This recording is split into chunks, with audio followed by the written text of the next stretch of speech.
It's Cat Stanley, Space Demon, coming at ya. And you know, for years, popular music has been used in advertisements to sell any number of products. I remember back in the 80s, the Beatles' Revolution was used in a Nike commercial.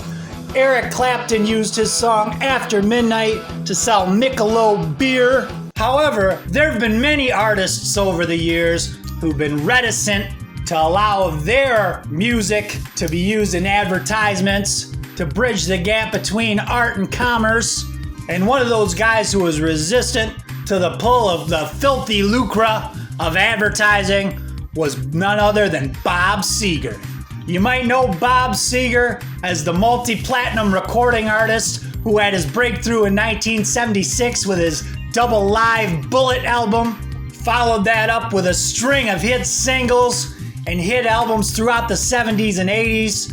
You see, Bob had spent years out on the road honing his craft throughout the country in dive bars and small theaters, and when he finally hit it big, he wasn't about to sell his soul to sell tampons or greasy hamburgers or whatever. That's why it came as a bit of a shock, and there was some controversy surrounding Bob when he finally decided to let General Motors use his song Like a Rock to sell Chevy pickup trucks.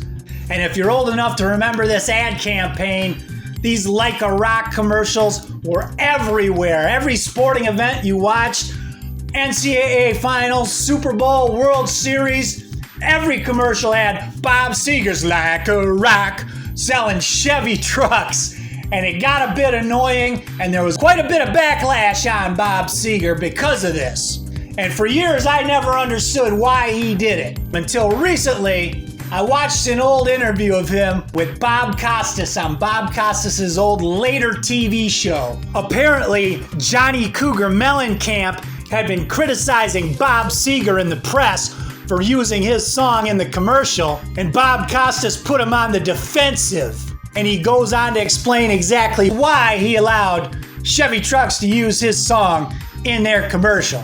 The way I look at it is the way John does farm aid. You know, John is from a farm community in a farm state, and I am from an automotive state. The advertising agency and Chevrolet showed me how well the commercial had tested. And at the time that they asked me to do it, GM had just lost $1.1 billion in one quarter. I still turned it down. I turned it down for about 3 months, but they said it was the highest testing commercial I'd ever done. And then I was actually sitting in a bar in Detroit with my girlfriend, and a guy came up out of nowhere and said, "How come you never do any commercials for the auto companies and help us out a little bit?" And he walked away. He was nice about it, and he walked away. I said, "Why not? I'm not above this." Tourism in Michigan is automotive based. There's little mom and pop companies all around the state that are tied into the big companies. So if I help them sell a few cars, that's fine. Believe me, Bob, I've been offered 10 times as much money as I got from Chevrolet, from beer companies and things like that, and turned it down.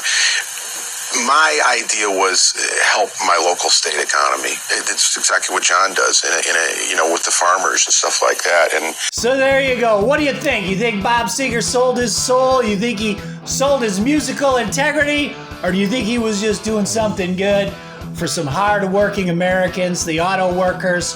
Personally, I'm in the latter camp. I was pleased to hear this reason and find out after all these years just why he did it. Frankly, Bob, you're forgiven, because that's a great thing you did for the auto workers with your song Like a Rock. And I wanted to share this with everybody out there today. And I hope you dug it. You guys, see you next time. Here.